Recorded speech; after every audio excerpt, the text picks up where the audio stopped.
There's nothing more heartbreaking than watching a child lose everything they love.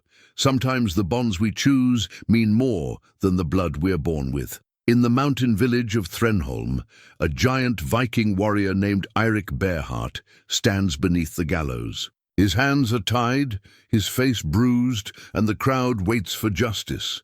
He's accused of killing their chieftain, and everyone believes he's guilty. But just as the executioner reaches for the rope, a small girl breaks through the crowd. 8-year-old Liva throws her arms around the condemned man's legs. "He's all I have left," she cries, her voice echoing through the silent village. This is the warrior who saved her from raiders, who taught her to survive, who became the only father she ever knew. Now they want to hang him for a crime he didn't commit. What really happened the night the chieftain died? Before we jump back in, tell us where you're tuning in from, and if this story touches you, make sure you're subscribed, because tomorrow I've saved something extra special for you. 3 months earlier, when the mountain snows still lay thick upon the ground and the morning mist clung to the pine forests like ancient spirits, Eirik Bearheart had been a different man in the eyes of Threnholm's people. Not the condemned prisoner they now saw before them, but a protector, a guardian who stood between their children and the wolves that prowled both forest and heart.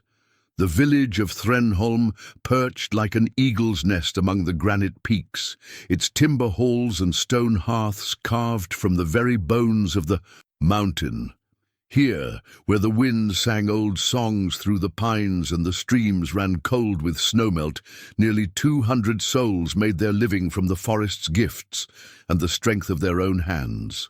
They were loggers and hunters, trappers and craftsmen, bound together by the harsh beauty of their homeland and the knowledge that survival meant depending on one another. Eirik's dwelling sat at the village's edge, a modest cabin he had built, with his own hands, from the straight pines that grew on the southern slopes. The walls were thick against the cold, the roof steep to shed the heavy snows, and the hearth large enough to warm both body and spirit through the long winter nights. It was here that he had chosen to make his quiet life after decades of wandering, seeking something he had thought lost forever: peace. His battle-worn axe hung above the mantel, its iron head darkened with age and honest use. The weapon had once sung through the air in distant battles, had tasted the blood of raiders and protected the innocent in a dozen forgotten skirmishes. Now it served humbler purposes, splitting kindling for the fire, shaping timber for his neighbors' roofs, clearing the deadfall that blocked the forest paths. The transformation from weapon of war to tool of service seemed to mirror the change in the man himself.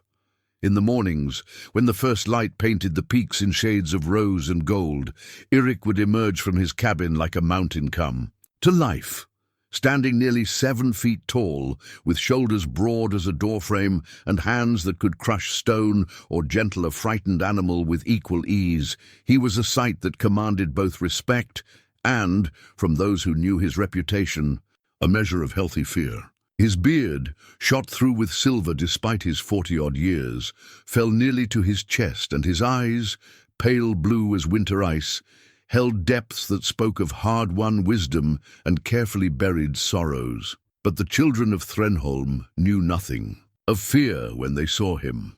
To them, he was simply Eirik, the man who carved their wooden toys, who lifted them onto his massive shoulders so they might touch the low-hanging stars, who told them stories of far-off lands while their mothers prepared the evening meals. His voice, deep and rumbling as distant thunder, could gentle a crying babe or hold a circle of wide-eyed youngsters spellbound with tales of brave heroes and clever foxes. It was this gentle giant who had been chopping wood behind his cabin on that frost-bright morning when the first wisps of smoke began to rise from the Nordahl farm in the valley below. At first, he had thought nothing of it. Gunnar Nordahl was always quick to light his fires against the morning chill. But as the smoke thickened and spread, and the first orange tongues of flame became visible through the trees, Eirik's warrior instincts awakened like a wolf catching scent of blood.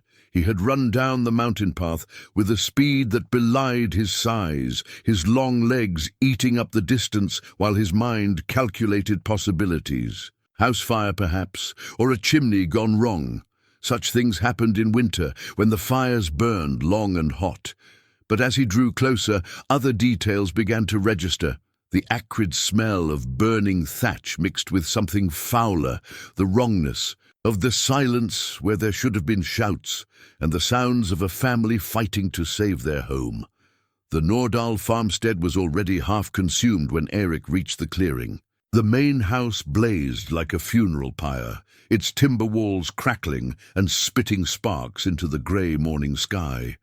The barn had caught as well, and somewhere within he could hear the terrified screaming of trapped animals. But it was the smaller sounds that froze his blood, the whimpering that came from beneath the overturned wagon near the well. Gunnar Nordahl lay sprawled in the snow, 3 arrows sprouting from his back like some gruesome garden. His wife, Helga, was crumpled near the house's burning threshold, her apron dark with blood, her reaching hand still extended toward the doorway as if she had died trying to save something precious within. The sight told its own grim story. Raiders had come in the night, swift and silent as hunting wolves, taking what they pleased and leaving only death and flames behind. But the whimpering continued, and Eirik's warrior's eye caught the slight movement beneath the wagon's heavy wooden bed.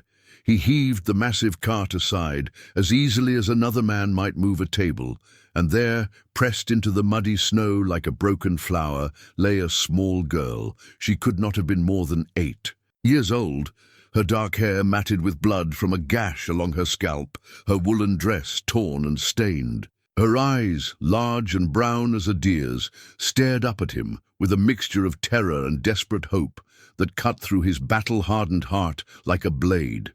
She clutched something to her chest, and as Eirik gently lifted her from her hiding place, he saw it was a crude wooden rabbit, its ears worn smooth by countless small hands. "Mama," she whispered, the word barely audible through her chattering teeth.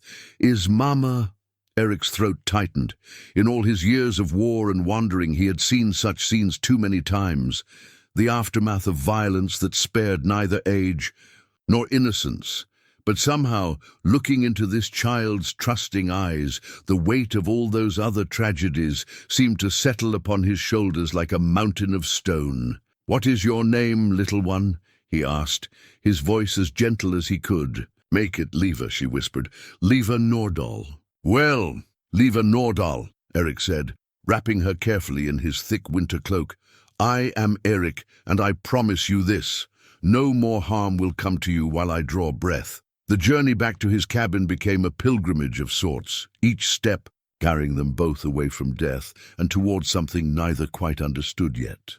Liva said nothing during the long climb, but her small hand gripped his tunic with surprising strength, and once, when a branch cracked loudly in the forest nearby, she pressed her face against his chest with a trust that humbled him. Back in his cabin, Eirik tended her wounds with the careful attention of a man who had patched many a wounded comrade. The cut on her head required cleaning and binding, and her clothes were so torn and bloodied that he was forced to fashion her a makeshift tunic from one of his own shirts, the sleeves rolled up past her elbows, the hem falling nearly to her ankles like a peculiar dress. As he worked, she watched him with those solemn brown eyes, occasionally wincing when his ministrations caused pain, but never crying out. There was something ancient in her gaze, as if the morning's horrors had burned away some essential part of childhood and left behind a small, serious person who understood that the world was not the safe place she had believed it to be. "Are you hungry?" he asked when he had finished with her bandages. She nodded gravely, and he set about preparing a simple meal, porridge sweetened with honey, bread still warm from the morning's baking, milk cooled in the spring behind his cabin. She ate, slowly, carefully, as if each bite required conscious thought, and when she was finished, she looked up at him with an expression that seemed far too mature for her years. "Where will I go now?" she asked. The question hung in the air between them like smoke from his fire. Eirik knew the practical answers. There were families in the village who might take her in, distant relatives who could be found. Arrangements that could be made. But as he looked at this small, broken child who had lost everything in a single night of flames and death, he found himself thinking of other things entirely. He thought of his own childhood, of the father who had died when he was barely older than Liva, of the long years of hardness that had followed. He thought of all the battles he had fought, all the lives he had taken in service to jarls and kings who cared nothing for the cost of their ambitions. He thought of the empty years that had brought him to this mountain refuge, seeking something he could never quite name. "Would you like to stay here?" he asked quietly. "With me?" Her answer came not in words, but in the way her small hand reached out to touch his arm, in the slight easing of tension in her thin shoulders, in the first real expression of hope he had seen in her face since he had pulled her from beneath that wagon. And so began the strangest 3 months of Eirik Bearheart's long and complicated life. The warrior who had once struck fear into the hearts of his enemies became, almost overnight, something he had never thought himself capable of being: a father. The night that changed everything began like any other in the great hall of Jarl. Magnus Ironwill, the chieftain's dwelling, stood at Threnholm's heart, its massive timber frame and soaring roof beams speaking of power and permanence. Carved dragons wound around the support posts, their eyes gleaming with inlaid amber, while banners hung from the rafters displaying the achievements of 3 generations of leadership. Magnus himself was a man of middling years but outsized ambitions, his red beard carefully groomed and his finest clothes chosen to remind all who saw him of his station. Unlike his father before him, who had ruled through earned respect and shared hardship, Magnus preferred the trappings of authority, the ornate silver armband that marked his rank, the imported wine that graced his table, the fine furs that draped his shoulders even in the warmth of his hall. On this particular evening, the hall buzzed with tension beneath its festive appearance. A dozen of the village's most prominent men had gathered for what Magnus called a council meeting, though the invitation had been carefully selective. Absent were the older voices, men like Harold the Smith and Bjorn Woodcutter, whose weathered faces and steady wisdom had guided the village through harder times. Instead, Magnus had chosen younger men, ambitious ones who shared his vision of Threnholm's future. "The old ways are dying," Magnus declared, raising his silver cup as firelight danced across his features. "While we cling to tradition, the lowland settlements grow rich from trade. They build stone walls and hire mercenaries while we pretend that honor and axes will protect us forever." Eirik sat near the hall's edge, his massive frame uncomfortable on the wooden bench, his pale eyes watching the proceedings with growing unease. He had been invited, commanded really, to attend, though his place in these discussions felt uncertain. Since taking in Liva, he had withdrawn even further from village politics, preferring the quiet rhythms of domestic life to the increasingly heated debates about Threnholm's direction. "You speak of change as if it were inevitable," said Thorvald, the younger, his voice carrying the sharp edge of a man eager to prove himself. "But some of us remember when this village stood strong, without bowing to outsiders." Magnus's eyes flashed with irritation. "Strength without adaptation is merely stubborn foolishness. The raiders who struck the Nordal farm, do you think they came by chance? They knew we were isolated, knew we had no alliances, no treaties to call upon for aid. That family died because we cling to the past." The mention of the Nordal sent a cold spike through Eirik's chest. He thought of Liva, asleep, in his cabin, her small fingers still sometimes reaching for that wooden rabbit in the night. The child had never spoken of what she had seen that terrible morning, but her nightmares told their own story. Fragments of screams and burning, and the sound of her mother's voice calling her name. "What do you propose?" asked Eirik Tallspear, leaning forward with interest.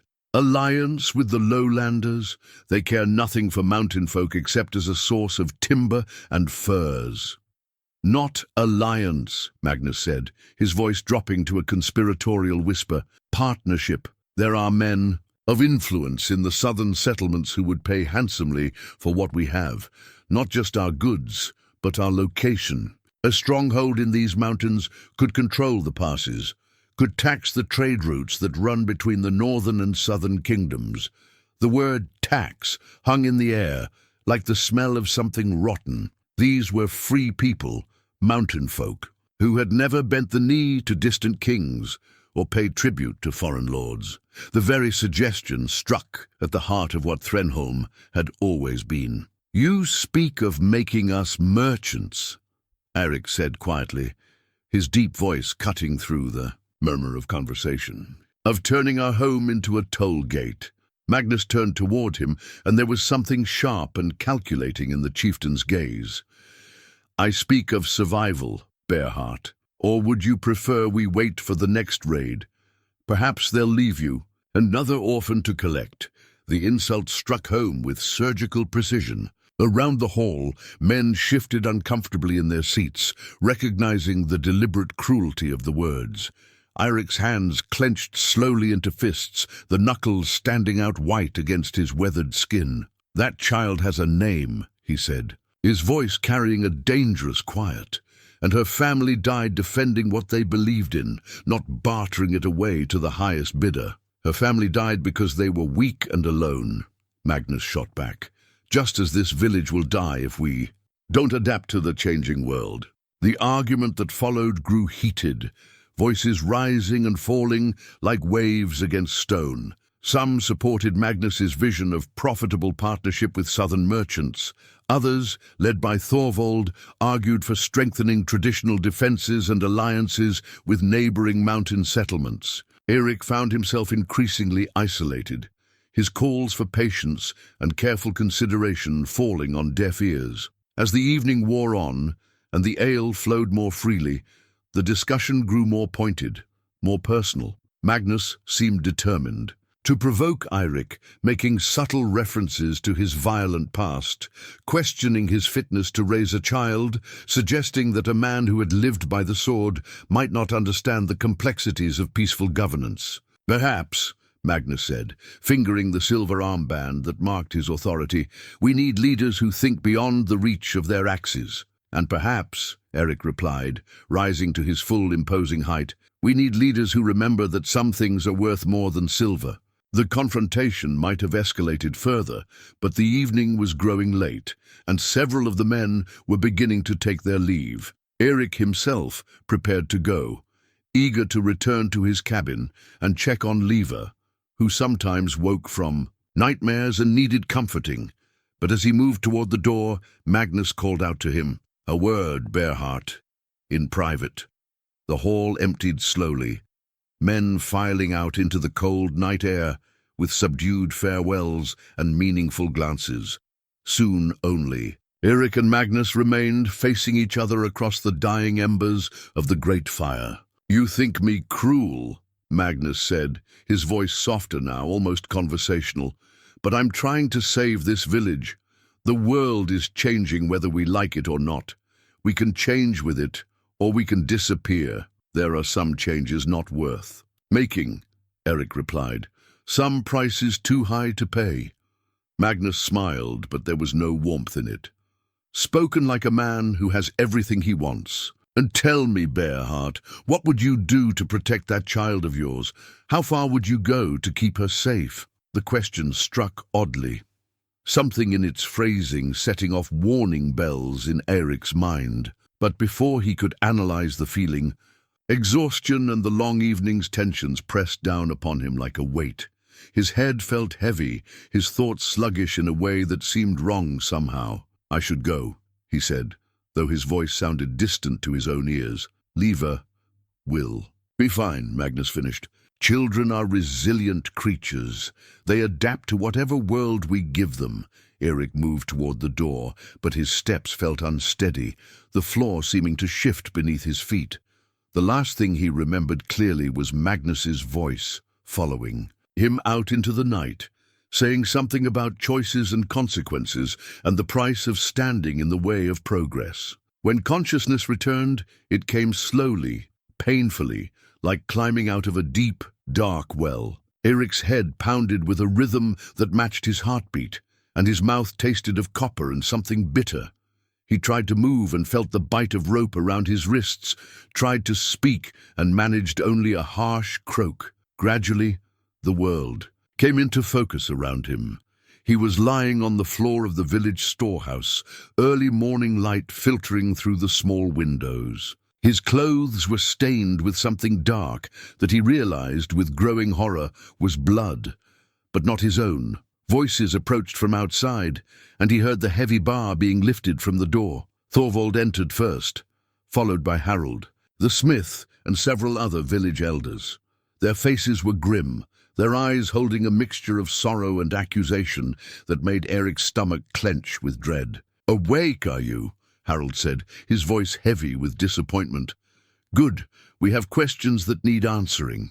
"Questions about what?" Eirik managed, though even as he spoke, part of him already knew. "About Magnus," Thorvald said quietly. "About why we found you unconscious in his hall with his blood on your hands and this clutched in your fist." He held up a silver armband, its surface gleaming despite the tarnish of dried blood. Magnus's armband, the symbol of his authority, now evidence of some terrible crime that Eirik could not remember committing. "Where is Magnus?" Eirik asked, though his heart already knew the answer. "Dead," Harold said simply. "Struck down in his own hall sometime in the night, and you, old friend, are the only one who can tell us why." The village storehouse had never been intended as a prison, but it served the purpose well enough. Its thick timber walls and single-barred window made escape unlikely, even for a man of Eirik's considerable strength. More importantly, it stood. At the village centre where all could see it, a constant reminder of the gravity of the crime and the swiftness of mountain justice. Eirik sat with his back against the rough-hewn wall, his wrists still bearing the rope marks from his bonds. The elders had removed his restraints after determining he posed no immediate threat. A man accused of murder and facing the gallows had little reason to compound his troubles with attempted escape. Besides, where could a giant like him hide in these mountains where every face was known? The confusion in his mind had not cleared with the passing hours. He remembered the evening in Magnus's hall, remembered the heated words and political maneuvering, remembered the strange heaviness that had settled over his thoughts as the night wore on.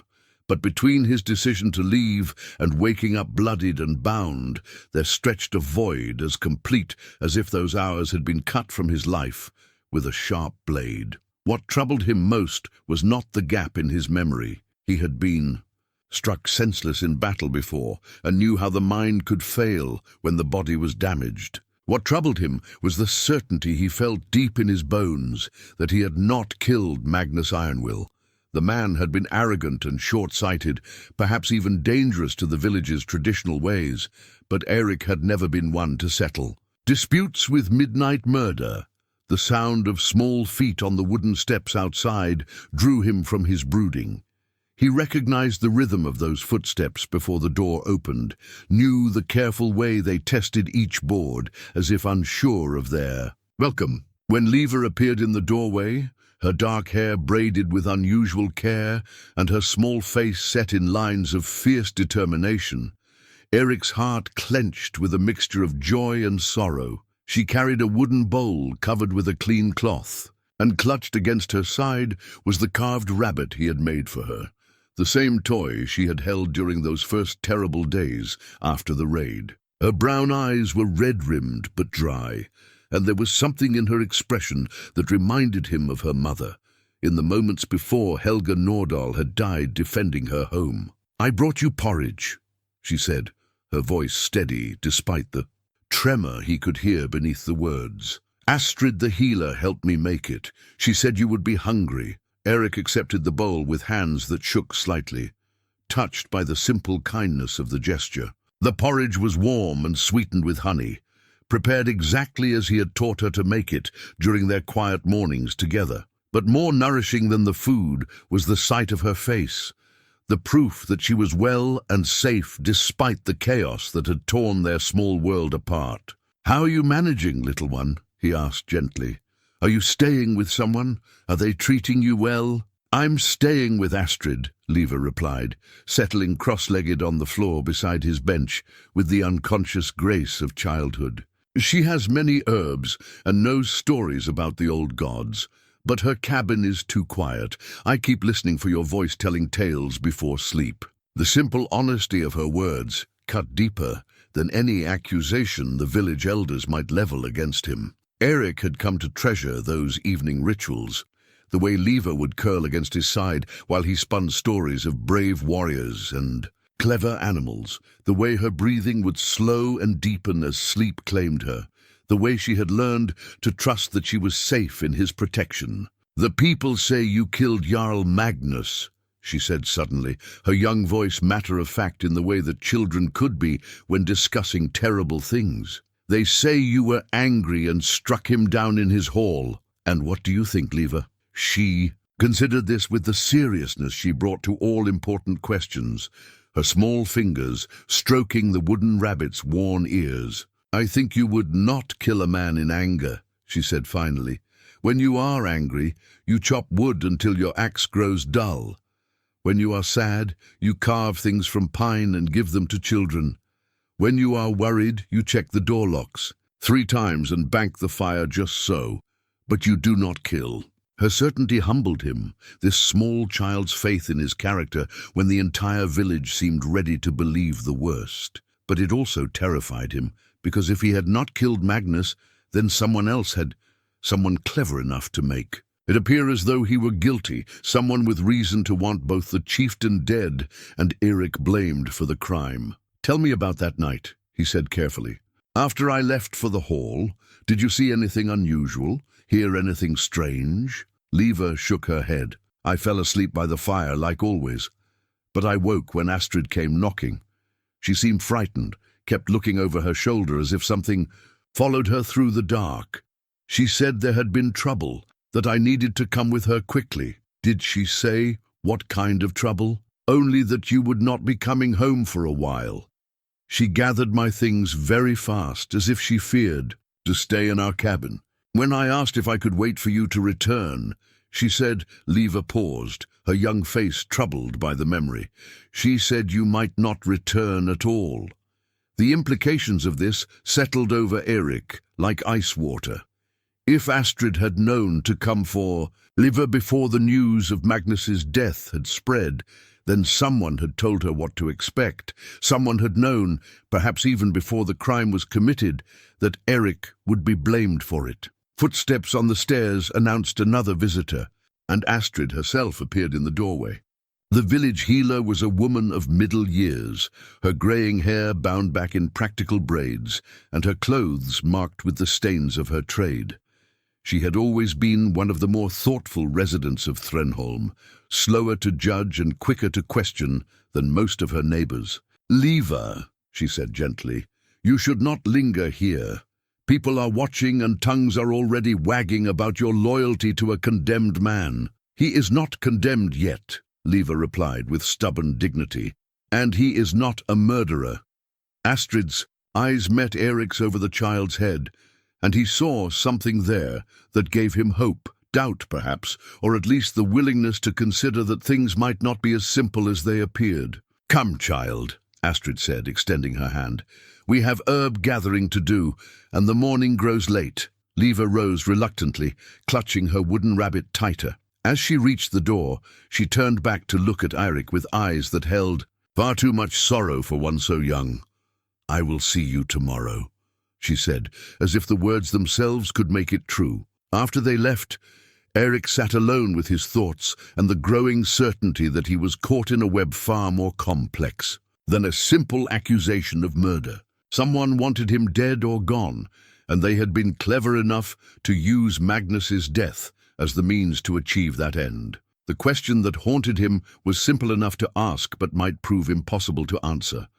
Who in Threnholm had reason to destroy both the chieftain and the warrior who opposed him?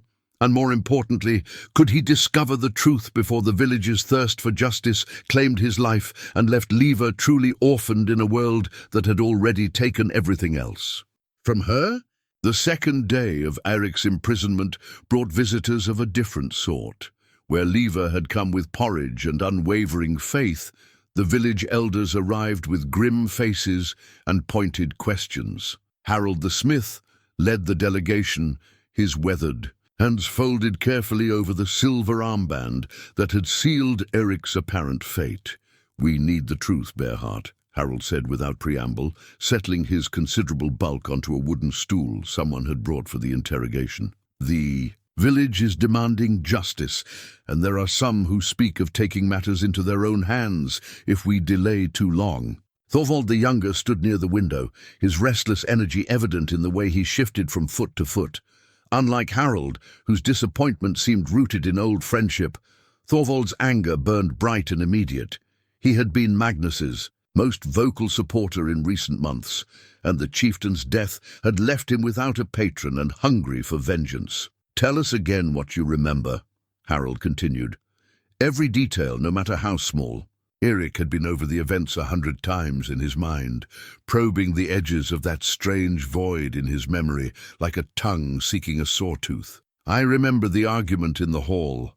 Magnus spoke of changing the village's ways, of partnerships. With lowland merchants, I opposed him. We exchanged harsh words." "Harsh enough to drive you to murder?" Thorvald interjected. "Harsh enough to make me want to leave," Eirik replied calmly. "Which I did, or intended to. Magnus called me back for a private word. After that, he spread his hands helplessly. Nothing clear, only fragments, darkness, a feeling of a heaviness, as if I were sinking into deep water." Harold turned the silver armband over in his hands, examining it as if it might reveal secrets beyond the obvious stain of dried blood. "This was clutched so tightly in your fist that we had to pry your fingers open. A man doesn't grip something that hard unless he's taken it by force. Or unless someone placed it there while he was unconscious," said a new voice from the doorway. All heads turned to see Astrid climbing the steps, her healer's bag in one hand and a bundle of dried herbs in the other. Her appearance was unexpected. Women rarely involved themselves in such proceedings, but her reputation for wisdom and her neutral stance in village politics had earned her a measure of respect even among the elders. "What do you mean by that?" Harold asked. Though his tone held more curiosity than challenge, Astrid entered the room with the confident stride of someone accustomed to going where she was needed, regardless of convention. "I mean that there are plants in these mountains that can steal a man's memory as surely as winter steals the leaves from trees. Herbs that leave no trace save for a bitter taste and a gap in time." Thorvald scoffed. "You suggest someone drugged Eirik? To what purpose? If they wanted Magnus dead, why not simply kill him and be done with it?" "Because," Astrid said patiently, "a chieftain's death demands justice. Someone must pay the price, or the village tears itself apart seeking answers. Better to have a clear culprit than a mystery that breeds suspicion and division." The healers' words struck at something Eirik had been thinking but had not yet dared to voice. Magnus's death, terrible as it was, served someone's purpose beyond simple murder. It removed a leader whose policies might have changed Threnholm forever, while simultaneously eliminating the most vocal opposition to those changes, himself. "That's a serious accusation," Harold said slowly. "You're suggesting someone in this village is capable of such elaborate deception." "I'm suggesting we consider all possibilities before we hang a man based on circumstances that make little sense," Astrid replied. "Tell me, Harold, in all your years of knowing Eirik Bearheart, has he ever struck you as the type to commit murder and then remain at the scene unconscious, with evidence clutched in his hand?" The smith's weathered face creased in thought. Harold had known Eirik longer than most, had shared ale with him through long winter evenings, and had watched him gentle his fierce reputation into something approaching peace. The portrait of a clumsy murderer did not fit with the careful, deliberate man he knew. "If not Eirik, then who?" Thorvald demanded. "Magnus had his supporters and his detractors, but no enemies bitter enough for murder, did he not?"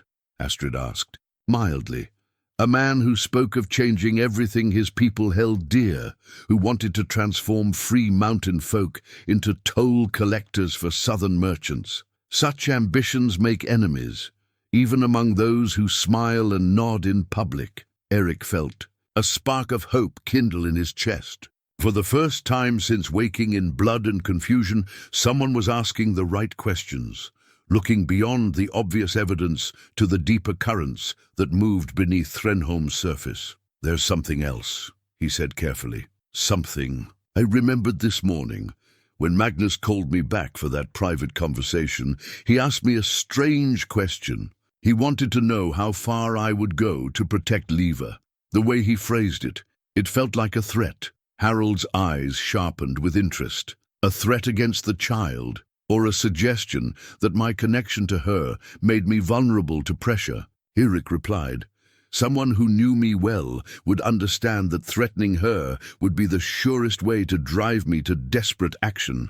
Astrid nodded slowly. "And if you were drugged and unconscious, someone could have staged the scene however they chose. Placed the armband in your hand, positioned your body near Magnus's corpse, arranged the evidence to tell whatever story served their purposes." Thorvald remained skeptical, but even he seemed troubled by the implications of what they were discussing. "This is all speculation. We have no proof of any larger conspiracy." "Then perhaps it's time we looked for some," Harold said, rising from his stool with the slow deliberation of a man reaching a difficult decision. "Astrid, what would you need to determine if Eirik was drugged that night?" The healer considered. "This. Time has passed, but there might still be traces in his blood or hair. More importantly, I could examine the hall where Magnus died, look for signs of whatever herb was used. Such plants leave their own signatures for those who know how to read them." "And what of the child?" Thorvald asked. "If there truly is some larger plot, Liva might be in danger. She's the only thing Eirik cares about more than his own life." The observation sent ice through Eirik's veins. He had been so focused on proving his innocence that he had not fully considered the implications for Liva's safety. If someone had been willing to murder Magnus and frame him for it, they might not hesitate to hurt a small girl if she became inconvenient to their plans. "She stays with me," Astrid said firmly. "Whatever game is being played here, they've already made their major moves. Harming the child now would only draw more attention to their activities." Harold stood silent for a long moment, weighing possibilities and consequences with the careful attention of a man who understood that his next decision might determine whether justice was served or merely performed. "Very well," he said finally. "Astrid, you have 3 days to find proof of what you suspect. If you can show us evidence that Eirik was drugged or that someone else had reason and opportunity to kill Magnus, we'll delay the execution.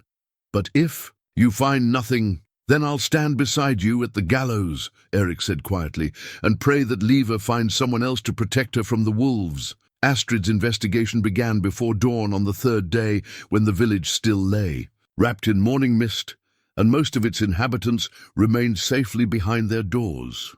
She moved through Magnus's hall like a hunter tracking wounded prey, her trained eye cataloguing details that the elders had missed in their initial examination of the scene. The great hall bore the scars of that terrible night. Overturned furniture, dark stains on the wooden floor, the lingering smell of spilled wine, and something more sinister. But it was the subtler signs that caught Astrid's attention. A wine cup that sat too precisely on the table's edge, as if placed there deliberately. Ash scattered near the fireplace in a pattern that suggested someone had burned something hastily. And most telling of all, a faint sweet smell that clung to the air despite the passage of days. She knelt beside the great fireplace and carefully sifted through the cold ashes, her fingers as delicate as a mother tending a newborn. Most of what she found was expected: charred wood, bits of parchment from Magnus's correspondence, the usual detritus of a fire that had burned low through the evening. But nestled among the ordinary ash were fragments of something different, the burned remains of plant matter that had no business in a hearth fire. Astrid lifted a small piece to her nose and inhaled carefully. The scent was faint but unmistakable to someone who had spent decades learning the properties of mountain herbs. Thornwort root burned to destroy the evidence of its use. The plant grew in shadowed valleys and was prized by healers for its ability to ease severe pain, but in larger doses it could steal a man's consciousness and leave him helpless as a newborn. "Finding anything interesting?" The voice came from behind her, and Astrid turned to see Eirik Tallspear standing in the hall's entrance. Magnus's former lieutenant had been conspicuously absent from the village since the murder, and his sudden appearance sent warning bells chiming in the healer's mind. "Only the usual remnants of a fire," she replied carefully, slipping the ash fragments into a pouch at her belt. "Though I'm surprised to see you here, Eirik. I thought you were visiting your cousin in Ravenshollow." Eirik stepped into the hall with the easy confidence of a man accustomed to being welcome wherever he went. He was handsome in the way that drew women's eyes and made other men either envious or wary, tall without being imposing, strong without being brutish, with the kind of smile that never quite reached his calculating eyes. "I returned as soon as I heard the news," he said, though something in his tone suggested the statement was not entirely truthful. "Terrible business about Magnus. Hard to believe old Bearheart would do such a thing." "Is it?" Astrid asked, watching his face carefully. "Hard to believe, I mean?" Eric's smile faltered slightly. "Well, the man was a warrior, wasn't he? And warriors solve their problems with steel. Still, Magnus was always good to him, gave him a place in the village, included him in important discussions. Seems ungrateful to repay such kindness with murder." The healer found herself studying Eirik with new interest. His words carried the right notes of shock and dismay, but there was something rehearsed about them, as if he had practiced this conversation before having it. "You were at the hall that night," she said, "for the council meeting. Did you notice anything unusual about Eric's behavior?" "Now that you mention it, yes," Eirik replied, settling onto one of the wooden benches with casual familiarity. "He seemed agitated more than usual, kept drinking from his cup even though he's normally careful with ale. And when Magnus called him back for that private talk, well, Eirik looked like a man walking to his own execution." The detail about the drinking struck Astrid as significant. Eirik was indeed careful with alcohol, preferring to keep his wits sharp around others. If he had been drinking heavily that night, it might have been because something in his cup masked the bitter taste of thornwort. "Did Magnus seem worried about anything?" she asked. "Any threats against him, perhaps? Enemies who might wish him harm?" Eric's laugh held no humor. "Magnus had grand plans for this village, and grand plans always make enemies, but actual threats? Nothing serious enough to worry about. Most folks who disagreed with him were content to grumble into their ale rather than take action." "Most folks," Astrid repeated, "but not all." For just a moment Eric's mask slipped and she saw something cold and calculating beneath his pleasant exterior. Then the smile returned, bright and meaningless as sunlight on ice. "Well, there was Bearheart, obviously," he said. "Made no secret of his opposition to Magnus's ideas, called them betrayal of mountain values, if I recall correctly. Strong words from a man with such a violent past." Astrid rose from beside the fireplace, her investigation complete for now. The evidence she had found, the thornwort ash, Eric's too convenient presence, his careful steering of suspicion back toward Eirik, painted a picture that made her increasingly uncomfortable. But accusations without proof were dangerous things, especially when leveled against a man who still enjoyed the support of Magnus's former allies. "I should return to my herbs," she said, moving toward the door. "Thank you for your insights, Eirik. They've been quite illuminating." "Of course," he replied, his smile never wavering, "always happy to help seek justice for poor Magnus." "I do. Hope you find what you're looking for." The words followed her out into the morning air, and Astrid found herself wondering if they had been meant as encouragement or warning. Either way, she had learned enough to know that her suspicions were not unfounded. Someone in Threnholm had indeed planned Magnus's death with careful precision, and that same someone was working very hard to ensure that Eirik Bearheart paid the price for it. Back in his makeshift prison, Eirik received his daily visit from Liva with a heart both lifted and burdened by her presence.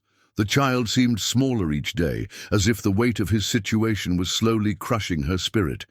She spoke less now, content to sit beside him in companionable silence while he told her stories of distant lands and brave heroes who always found a way to triumph over adversity. "Will you tell me about my mama and papa?"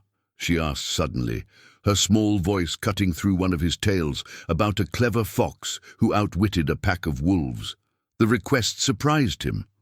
In all their months together, Liva had rarely spoken of her parents, except in fragments, usually during nightmares or moments of deep sadness. He had learned not to press her about those memories, understanding that children processed grief in their own time and way. "What would you like to know?" he asked gently.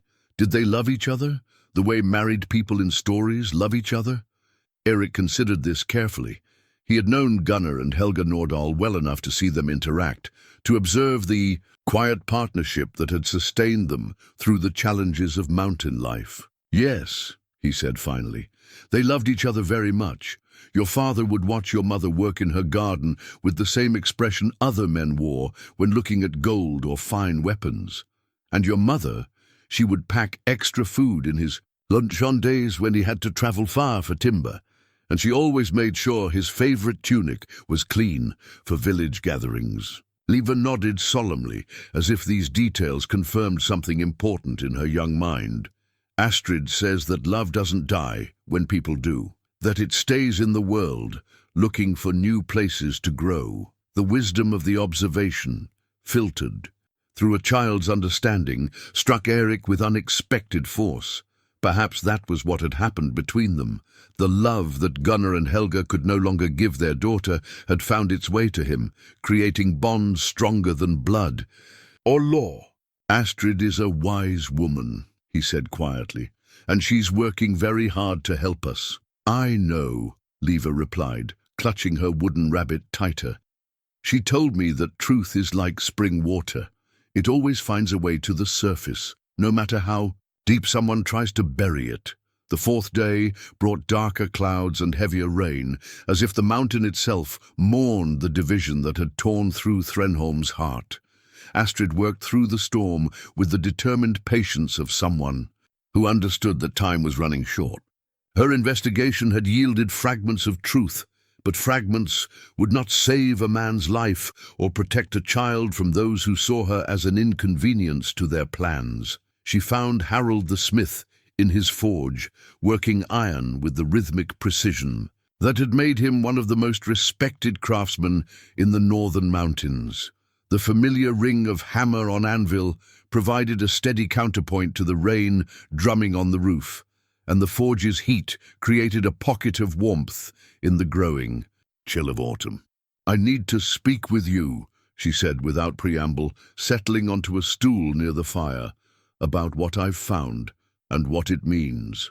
Harold set down his hammer and wiped the sweat from his forehead with a leather apron. His weathered face bore the marks of decades spent breathing forge smoke and working in intense heat, but his eyes remained sharp and clear. "I've been expecting you," he said.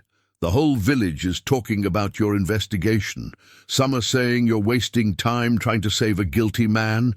Others wonder if you found something that changes everything." Astrid reached into her herb pouch and withdrew a small glass vial containing the thornwort fragments she had recovered from Magnus's fireplace. In the forge's flickering light, the burned plant matter looked innocuous enough, but Harold's expression grew grave as she explained its significance. "Thornwort in large doses can steal consciousness and memory," she said. "Someone burned this in Magnus's fireplace to destroy evidence of its use. Combined with what Eric Tallspear told me about Eric drinking heavily that night, when he normally abstains, it paints a clear picture of deliberate poisoning."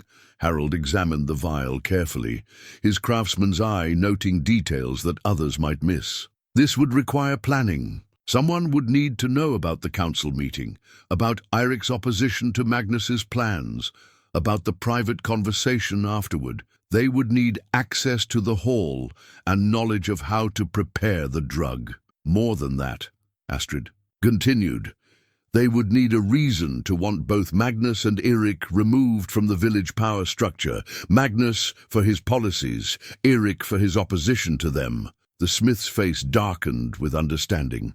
Someone who wanted the leadership vacuum that would follow. Someone positioned to step into that void and shape the village's future according to their own vision. Before Astrid could respond, the forge door opened and Thorvald the Younger entered, shaking rain from his cloak. His arrival felt too convenient, too perfectly timed, and both Astrid and Harold fell silent with the wariness of people who sensed hidden currents beneath still water. "Harold," Thorvald said, his voice carrying an edge of authority that had not been there before Magnus's death. "We need to discuss the execution arrangements. The village is growing restless, and some are questioning our delay." "What arrangements?" Harold asked mildly, though his tone carried warning undertones. "The gallows, the timing, the ceremony itself," Thorvald replied, settling uninvited onto another stool. "Magnus deserves proper justice, and the people deserve to see it done." Astrid studied the young man with growing suspicion. In the days since Magnus's death, Thorvald had positioned himself as the unofficial spokesman for those demanding swift justice. He had organized the village council meetings, coordinated the search of Eirik's cabin, and generally inserted himself into every aspect of the investigation. For someone who claimed to be motivated purely by grief and justice, he seemed remarkably eager to see Eirik hanged quickly. "There's still the matter of my investigation," she said carefully. "Harold gave me 3 days to find evidence of Eirik's innocence. I believe I've found it." Thorvald's reaction was subtle but telling, a slight tightening around his eyes, a barely perceptible stiffening of his shoulders. "What sort of evidence?" Astrid held up the vial of thornwort fragments. "Proof that Eirik was drugged the night of the murder. Someone wanted him unconscious and malleable, easy to position as the obvious culprit." "Interesting theory," Thorvald said, his voice carefully neutral, "but hardly proof of innocence. Perhaps Eirik used the drug himself to give him courage, for what he planned to do." The suggestion was clever, Astrid had to admit. It took her evidence and twisted it to support the original narrative while maintaining the facade of reasonable consideration. But it also revealed something important. Thorvald knew enough about thornwort to understand its properties and suggest alternative explanations for its presence. "An unusual choice for liquid courage," Harold observed. "Most men prefer ale or mead for such purposes. Thornwort requires specific knowledge to prepare and administer safely. Knowledge that any village healer would possess," Thorvald replied, his gaze settling meaningfully on Astrid, "along with access to the necessary herbs and the skill to burn away evidence afterward." The accusation hung in the air like smoke. From green wood, acrid and choking, Astrid felt her heart quicken as she realized the trap closing around her. By pursuing the investigation, she had made herself vulnerable to the same tactics that had destroyed Eirik, the careful manipulation of evidence and circumstance to create a narrative that served someone else's purposes. "You're suggesting I murdered Magnus and framed Eirik for it?" she asked, her voice steady, despite the fear blooming in her chest. "I'm suggesting we consider all possibilities," Thorvald replied smoothly. "After all, you had access to both men. That night, you knew about the council meeting, knew about the tensions between them, and you've certainly demonstrated extensive knowledge of the drug used." Harold's hammer lay forgotten on the anvil as he watched this exchange with growing alarm. The political maneuvering was moving too fast, the accusations flying too freely, and he sensed that truth was becoming secondary to the simple need to find someone, anyone, to blame for the crisis that had engulfed their community. "This is getting out of hand," he said firmly. "We're not going to solve Magnus's murder by making wild accusations against each other, But Thorvald was not finished. "There's something else to consider," he continued, his voice taking on the persuasive tone of a man who had found his rhythm. "The child, Liva, she's been visiting Eirik daily, despite the obvious impropriety. Some might wonder if Astrid is using her to pass messages, to coordinate stories between the accused and his supposed defender." The mention of Liva sent ice through Astrid's veins. She had feared that the child might eventually be drawn into whatever game was being played, but she had not expected the threat to come so directly or so soon. "Leave the child out of this," she warned, her healer's compassion giving way to something harder and more dangerous. "The child is already in it," Thorvald replied. "She's the only witness to Eirik's behavior in the days before the murder, the only one who can speak to his state of mind. If there's to be a proper investigation, she'll need to be questioned." Astrid rose from her stool with the fluid grace of someone preparing for battle.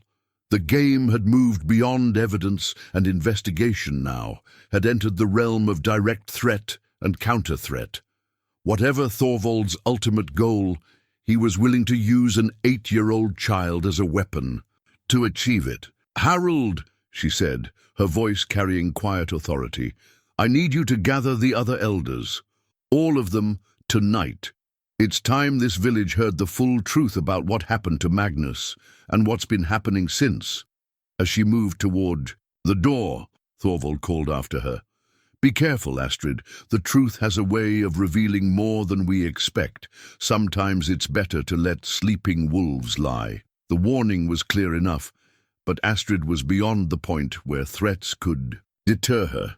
Too much had been set in motion, too many lives hung in the balance. If Thorvald wanted a confrontation, she would give him one, but it would be on her terms, in front of the entire village, where lies would be harder to sustain, and justice might finally have a chance to prevail. The village gathering that evening filled Magnus's great hall with a tension thick as winter smoke. Every adult in Threnholm had come, drawn by whispered rumors and the promise of revelations that might finally resolve the crisis that had torn their community apart. The hall bore the scars of that terrible night, hastily scrubbed bloodstains on the wooden floor, overturned furniture pushed against the walls. But tonight it would serve as a court where truth and lies would battle for supremacy. "Harold the Ewe," Smith called for order, his voice carrying the authority of years and respected craftsmanship. Beside him sat the other village elders, Bjorn Woodcutter, whose gnarled hands had shaped half the buildings in Threnholm, old Sigrid, whose memory stretched back to the founding of the settlement, and Gunther the Trapper, whose knowledge of the mountain's secrets was rivaled only by his discretion in sharing them. Astrid stood near the great fireplace, her healer's bag at her side, and the vial of thornwort evidence clutched in her weathered hands. Across the hall, Thorvald held court among Magnus's former supporters, his handsome face set in lines of righteous determination. The battle lines had been drawn with the clarity of winter sunrise, and every person present understood that the evening's outcome would determine not just Eirik's fate, but the future direction of their mountain community. "We are here," Harold began, "to hear evidence concerning the death of Jarl Magnus Ironwill and the accusations against Eirik Bearheart. Astrid the healer has requested this gathering to present findings from her investigation. The floor is yours." Astrid, the healer, rose with the dignity of someone who had spent decades earning respect through service and wisdom. Her voice, when she spoke, carried the quiet authority of one who had eased suffering and brought new life into the world. "Friends and neighbors," she began, "I come before you not as judge or accuser, but as one who seeks truth in the midst of confusion. The evidence against Eirik Bearheart appears overwhelming. He was found unconscious near Magnus's body, blood on his clothes, the chieftain's armband in his hand. But evidence can be arranged, and appearances can deceive." She held up the vial of thornwort fragments. "This was burned in Magnus's fireplace after the murder, destroyed to hide its use. Thornwort, when properly prepared, can steal consciousness." And memory. Someone wanted Eirik helpless that night, easy to position as the obvious culprit. Murmurs rippled through the gathered crowd, but Thorvald was quick to counter. As I told Harold earlier, this proves nothing. Perhaps Eirik used the drug himself to give him courage for what he planned. An interesting theory, Astrid replied, calmly. But it raises questions. How would a warrior like Eirik know the proper preparation of thornwort? Where would he obtain it? And why would he choose such an uncertain method when a man of his strength could accomplish murder through simpler means? She moved closer to the center of the hall, her presence commanding attention from every corner. The truth is that very few people in this village possess the knowledge to prepare thornwort safely. It requires specific training, careful measurement, and understanding of its effects. In fact, I can think of only 3 people in Threnholm with such expertise. The tea. Admission sent a chill through the gathered crowd. Harold leaned forward with interest, while Thorvald's expression grew noticeably tighter. Myself, obviously, Astrid continued. Old Sigrid, who taught me much of what I know about mountain herbs. And one other. She paused, allowing the tension to build before delivering her revelation. Magnus's own mother, Ragnhild Ironwill, was known as the finest healer in these mountains before her death 5 years ago. She kept extensive notes about her work, detailed records of herb preparation and dosage that would be invaluable to anyone seeking to learn her methods. Old Sigrid shifted uncomfortably in her seat. Ragnhild's notes were burned with her possessions, as is proper. Her knowledge died with her.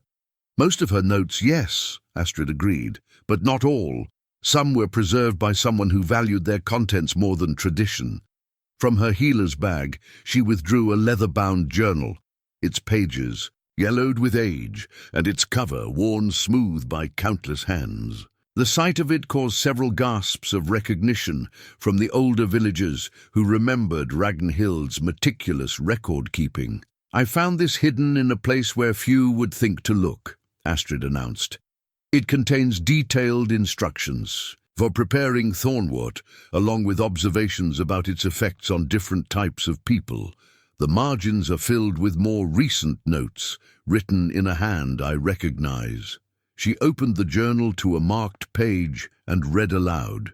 A large man would require at least 3 full measures to ensure complete unconsciousness. The drug should be administered in strong wine to mask the bitter taste.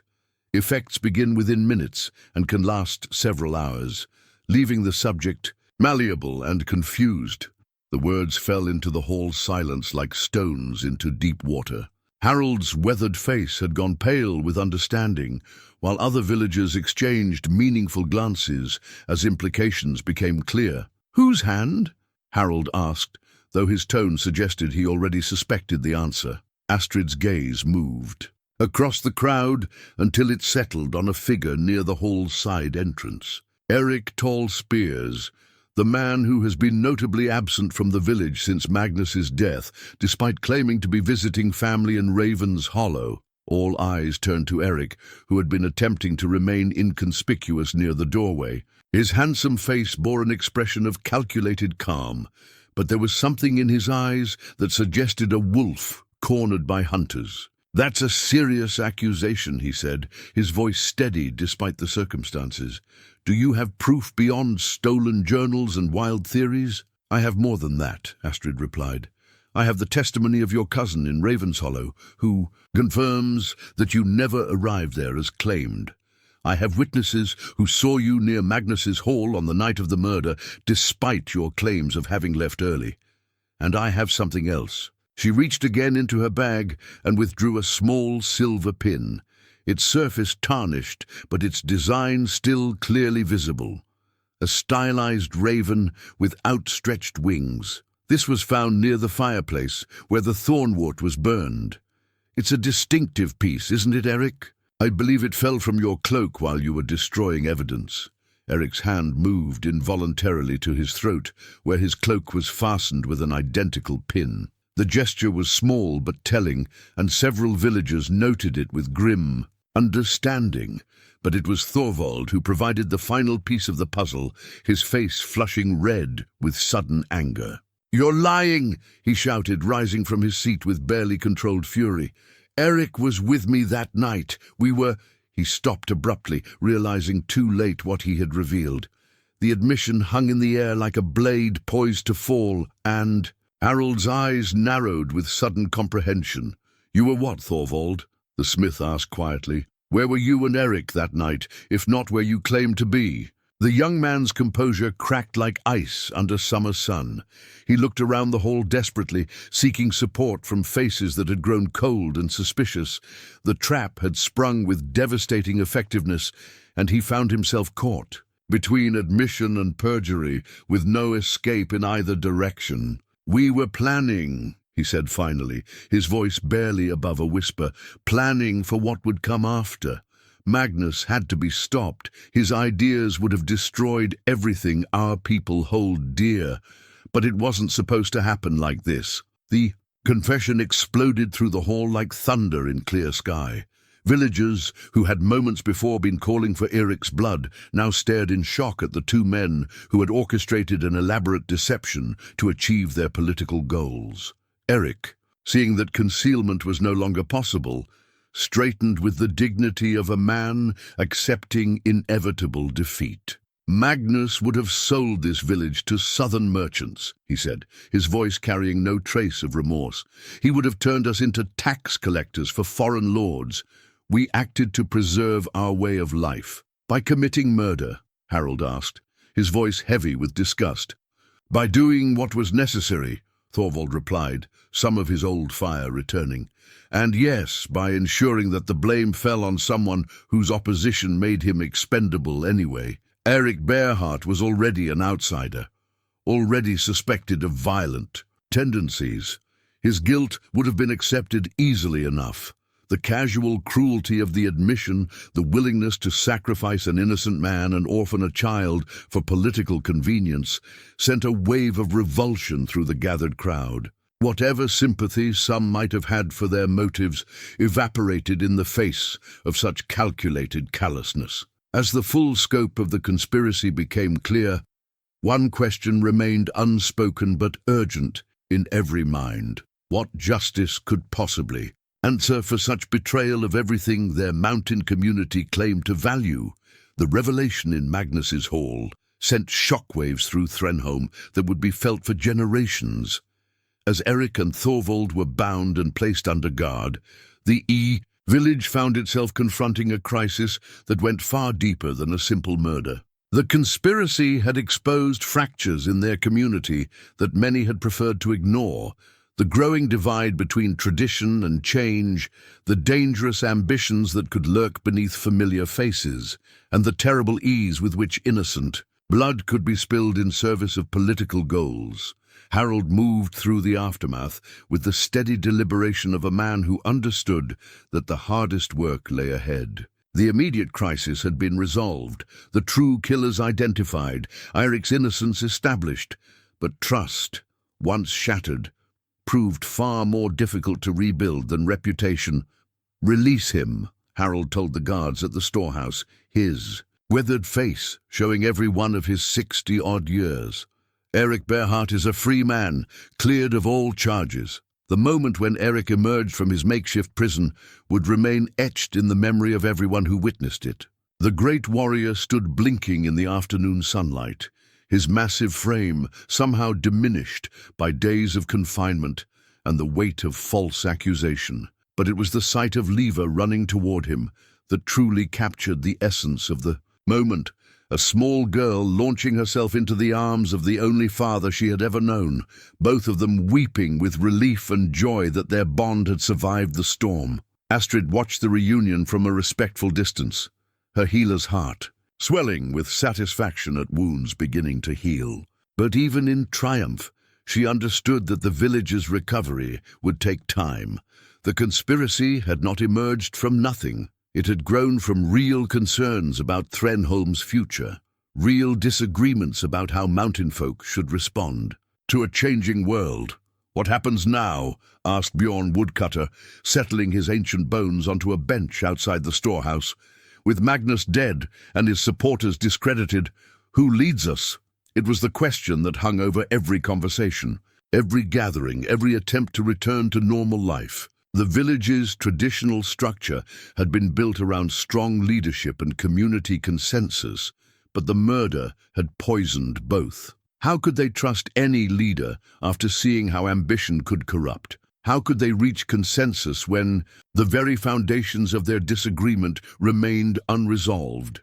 Eirik himself seemed to understand the delicate position his exoneration had placed him in. As the crowd began to disperse and normal life attempted to reassert itself, he sought out Harold for a private conversation that would prove crucial to the village's healing. "I know what you're thinking," Eirik said, his deep voice carrying the weariness of recent trials. "The village needs leadership, and some will look to me now that I've been cleared. But I'm not the answer, Harold. I never was." The smith studied his friend's face, noting the lines that imprisonment and accusation had carved around his pale eyes. "You might be surprised by how many would follow you. What you've been through, the way you've conducted yourself, it's earned. Respect. Respect isn't leadership," Eirik replied, "and leadership isn't what I want. I came to these mountains seeking peace, and I found it in the quiet life I built with Liva. That's where my heart lies, not in council meetings and political maneuvering." Harold nodded slowly, understanding more than Eirik perhaps realized. The big warrior had never sought power or position, had been content to serve the community in simpler ways. That very reluctance, paradoxically, made him more trustworthy than those who actively pursued authority. "Then what do you suggest?" Harold asked. "The village can't remain leaderless indefinitely." "A council," Eirik said without hesitation. "Not one man making decisions for all, but a group drawn from different parts of the community. Craftsmen, farmers, hunters, people whose wisdom comes from honest work rather than political ambition." The idea had merit, Harold had to admit. The crisis had shown the dangers of concentrating too much power in any single individual, regardless of their intentions or qualifications. A council structure might provide the checks and balances needed to prevent future corruption.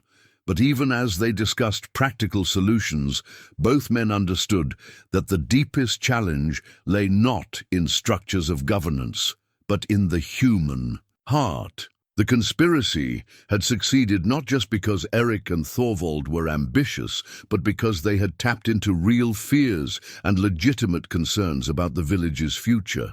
"Magnus wasn't entirely wrong," Eirik said quietly, his admission carrying the weight of hard-won wisdom. "The world is changing, and isolation won't protect us forever. But Eirik and Thorvald were wrong too. We don't have to abandon our values to survive." The conversation was interrupted by the arrival of Liva, who had been staying close to Eirik since his release, as if afraid he might disappear again. She carried with her a bundle of carved wooden animals, the work Eirik had done during their months together, each piece crafted with the patient love of a father for his child. "I saved them," she said simply, arranging the tiny figures on the ground between the two men. "While you were gone, I saved everything you made." The gesture struck both men with its simple profundity. Here was what truly mattered, not political theories or economic policies, but the bonds between people, the love that sustained communities through their darkest hours, the patient work of building something good and lasting in an uncertain world. As evening approached, the village began to gather again, this time not for accusations and revelations, but for the harder work of moving forward. The great hall had been cleaned of its bloodstains and restored to something approaching normalcy, though everyone present was aware that normal itself had been forever changed by recent events. Old Sigrid, despite her advanced years, had insisted on addressing the gathering. Her voice, weathered by decades of mountain winters, carried an authority that transcended any formal position. "I have seen this village through famine and plenty, through raid and peace, through the death of leaders and the birth of new hope," she began, "but never have I seen us more in need of wisdom than we are tonight." She paused, allowing her words to settle into the hearts of her listeners. We have learned that our neighbors could harbor murder in their hearts while speaking of protection. We have learned that good intentions can mask terrible deeds, but we have also learned that truth, however buried, will find its way to light. Her gaze moved across the assembled faces, noting the mixture of shame, anger, and uncertain hope that marked this moment in their community's life. The question before us is not who to blame. That has been settled. The question is who we choose to be tomorrow, and the day after that, and in all the days to come. Astrid rose from her seat near the fire, her healer's instincts telling her that this was the moment for binding wounds rather than examining them. Sigrid speaks wisdom, she said, but wisdom requires action to have meaning. We need to decide how this village will govern itself, how it will face the changes coming, whether we welcome them or not. A council, Harold suggested, presenting Eirik's idea to the gathering. Not one leader who might be corrupted by power, but several chosen for their service to the community rather than their ambition. The proposal sparked discussion that stretched long into the night. Some argued for returning to traditional structures, others for embracing more radical changes. But gradually, through the patient work of democratic conversation, a consensus began to emerge. They would indeed form a council with representatives chosen from different aspects of village life.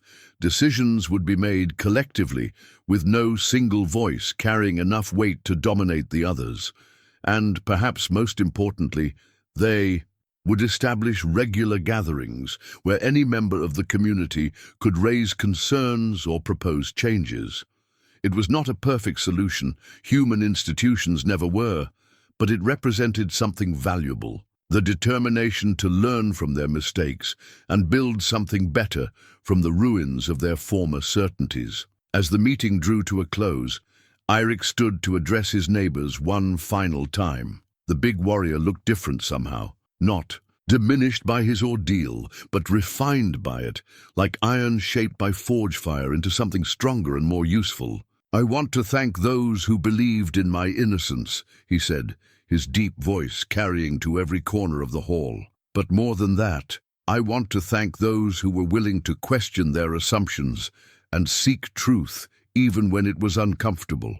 That courage, to admit when we're wrong and change course when necessary, that's what will protect this village better than any wall or weapon." He paused, his pale eyes settling on faces that had once looked at him with suspicion and now showed respect earned through trial.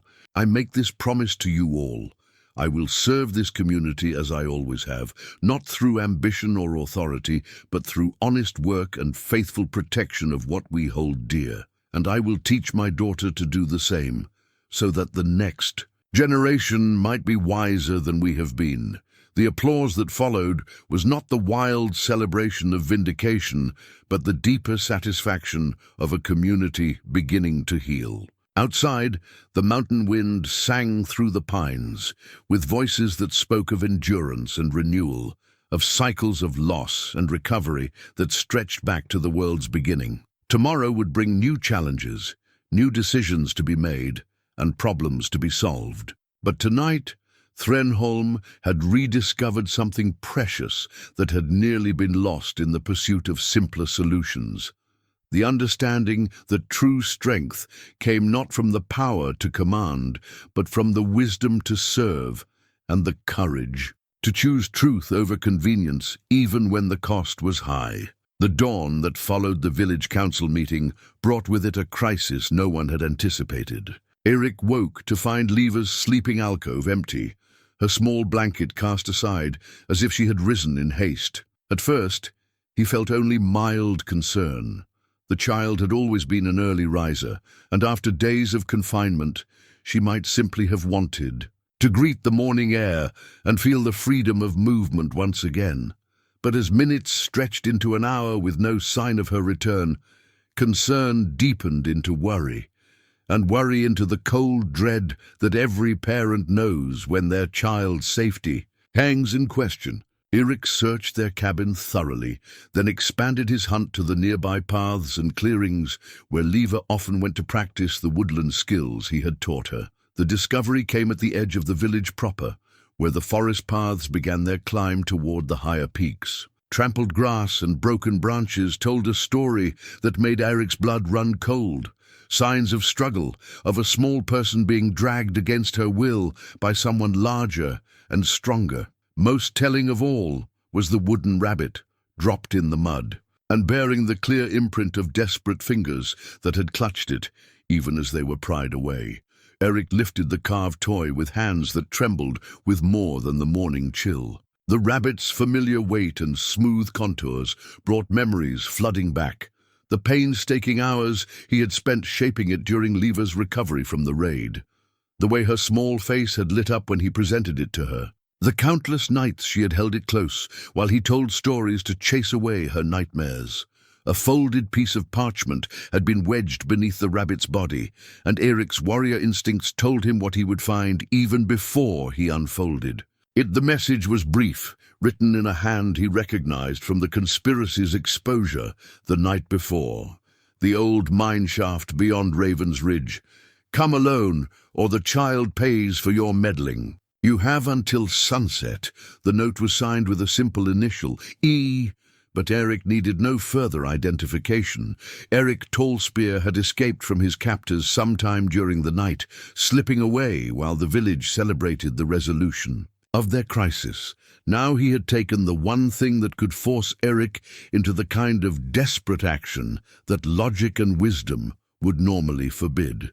The old mine shaft was a relic from the early days of settlement, when hopeful prospectors had sought precious metals in the mountain's heart before discovering that timber and hunting provided more reliable wealth. Located in a remote valley beyond the village's normal hunting grounds, it would be the perfect place for a confrontation that Eirik wanted kept private and final. Eirik's first instinct was to gather help. Harold and the other men who had supported him through the recent crisis would not hesitate to join a rescue mission. But the note's warning echoed in his mind with terrible clarity. Eirik was desperate now, cornered and facing execution for his crimes. A desperate man with nothing left to lose might indeed harm an innocent child if he felt threatened by the approach of armed villagers. Standing in the morning light, with Liva's wooden rabbit clutched in his massive hands, Eirik faced the most difficult decision of his long and complicated life. Every instinct honed by decades of combat told him that walking into Eirik's trap alone was likely suicide. But every fiber of love he had developed for the small girl who had become his daughter told him that her safety mattered more than his own survival.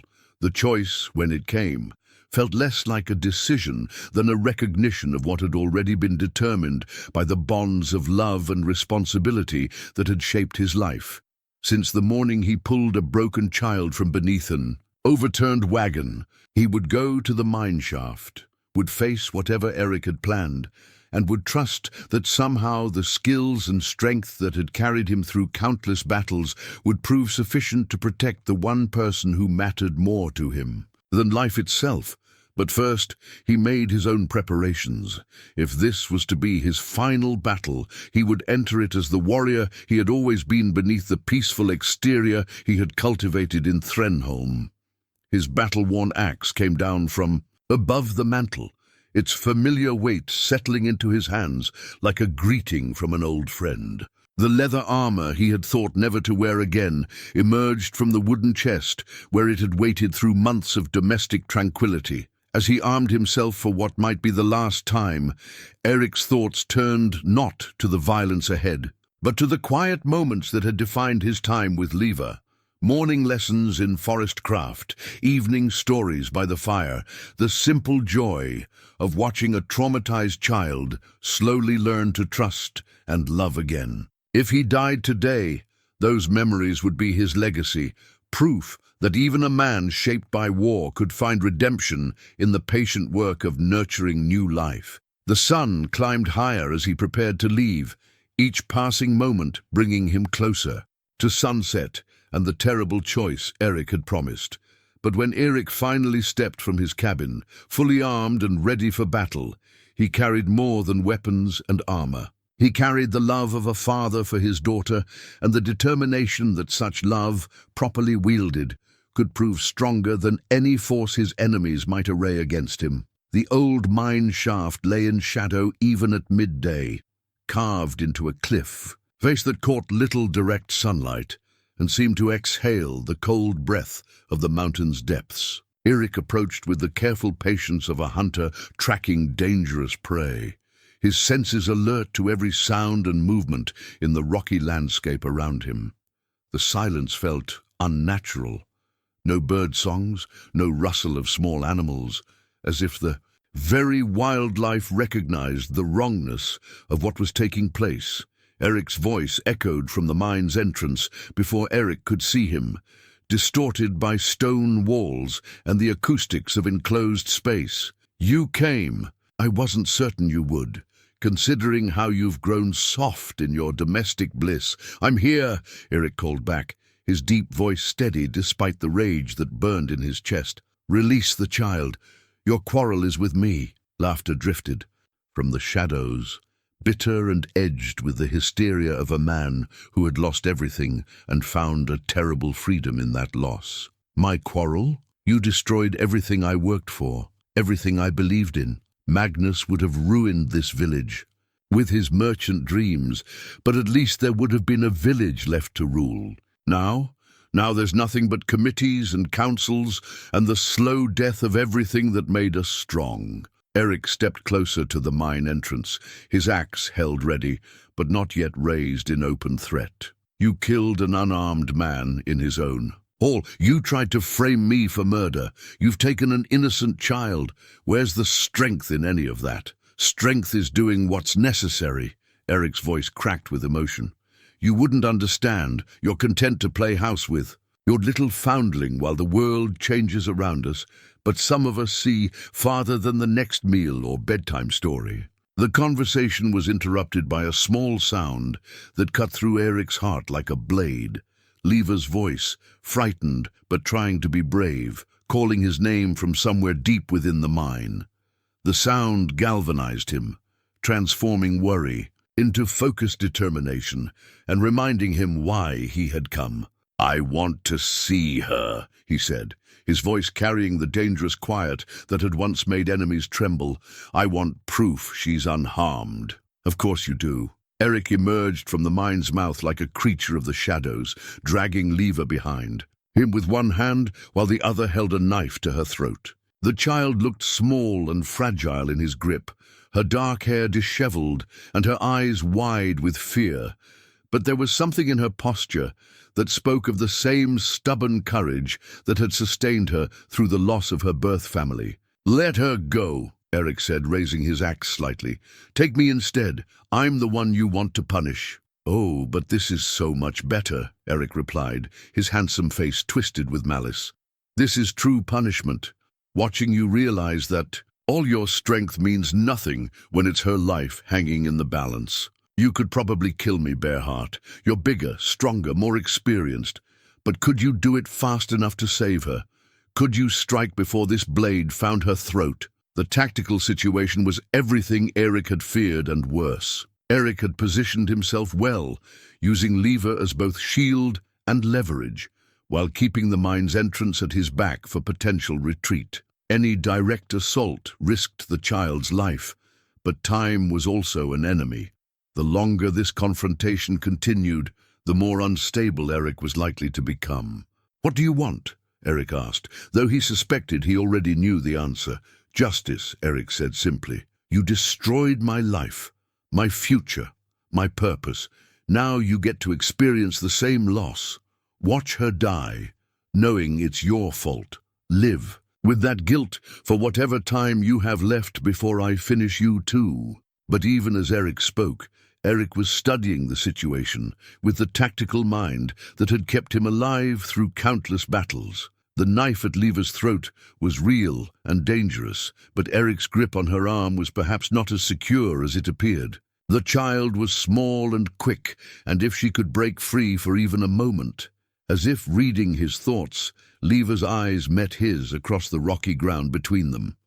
In that gaze, he saw not just fear, but understanding, and more importantly, trust. She knew he would save her if he could, and she was prepared to help in whatever way possible.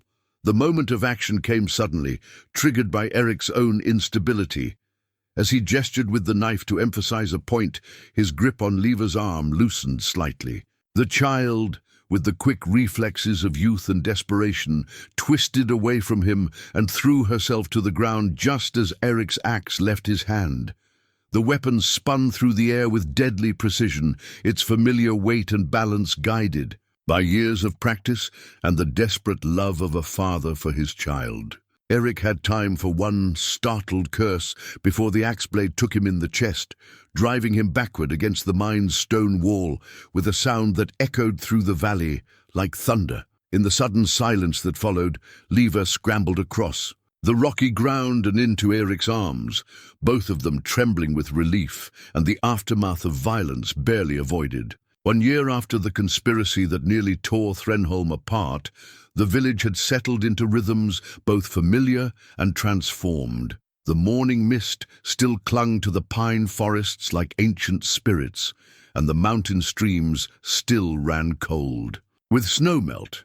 But the people who called this place home had learned lessons that would echo through generations. Eirik stood in the doorway of his cabin, watching Liva practice the woodland skills he had taught her in the clearing behind their home. At 9 years old now, she moved through the forest with a confidence that spoke of deep understanding rather than mere knowledge. She could track game through winter snow, prepare medicines from mountain herbs, and tell weather patterns from the behavior of birds and clouds. More importantly, she could do these things with joy. The trauma of her early losses transformed into strength through patient love and careful nurturing. "She's remarkable," Astrid said, settling onto the wooden bench Eirik had built outside his door. The healer had become a frequent visitor in the months since the crisis. Her friendship with both father and daughter deepening through shared experience and mutual respect. "She is," Eirik agreed, his pale eyes following Liva's movements with the pride of a parent watching their child flourish. "Sometimes I think she remembers her birth parents in the way she approaches the world, with their courage, their kindness, their determination to build something good despite hardship." The village council meeting that afternoon would mark the anniversary of the new governance structure they had implemented after Magnus's death. What had begun as an emergency measure had evolved into something more permanent and democratic, with representatives chosen not for their ambition, but for their service to the community.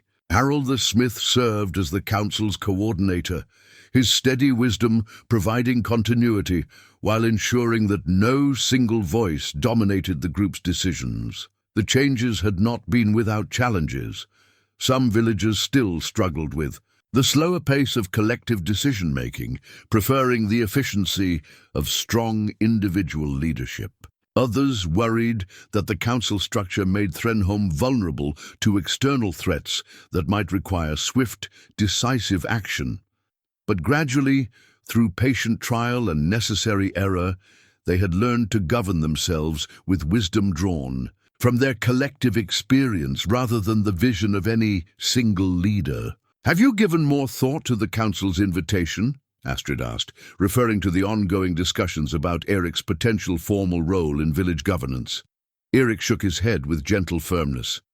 "My answer remains the same. I'll serve when called upon, contribute what I can to our common good, but I won't seek authority or position. That's not who I am, and it's not the example I want to set for Liva." The wisdom of his choice had become more apparent with each passing season. By remaining outside the formal power structure while still participating in community life, Eirik had maintained the trust and respect that made his voice valuable in times of dispute or uncertainty. When the council faced difficult decisions, they often sought his counsel, knowing that his perspective came uncolored by political ambition or personal agenda. Liva emerged from the forest, carrying a basket of late-season berries. her face bright with the satisfaction of successful foraging. She had grown taller in the past year, her dark hair now reaching past her shoulders, and her brown eyes holding depths that spoke of wisdom earned through early hardship. "Look what I've found," she announced, displaying her harvest with pride. Enough for jam and some left over for old Sigrid's medicine-making. The gesture exemplified what she had learned from watching Eirik, that true strength came not from taking what you needed, but from providing what others required. She had become a fixture in the lives of Threnholm's elderly residents, bringing them food and companionship while learning their stories and traditional knowledge. As evening approached, the three of them walked together toward the village center for the anniversary gathering. The great hall had been rebuilt and expanded since the conspiracy, its design reflecting the community's new understanding of itself. Instead of a single high table for leadership, the space was arranged with circular seating that allowed all voices to be heard equally. The ceremony that marked the anniversary was deliberately simple, a moment of silence for Magnus and those whose deaths had taught harsh lessons about the cost of ambition unchecked by wisdom, followed by renewal of commitment to the principles they had chosen to guide their future. Harold spoke briefly about the progress they had made and the challenges that lay ahead. Astrid offered a healer's perspective on the wounds that had scarred their community and the patience required for complete healing. Others shared their own thoughts about what they had learned and what they hoped to build in the years to come. When Eirik's turn came to address the gathering, he rose with the quiet dignity that had become his hallmark. "A year ago, we discovered that trust, once broken, must be rebuilt stone by stone through consistent action over time.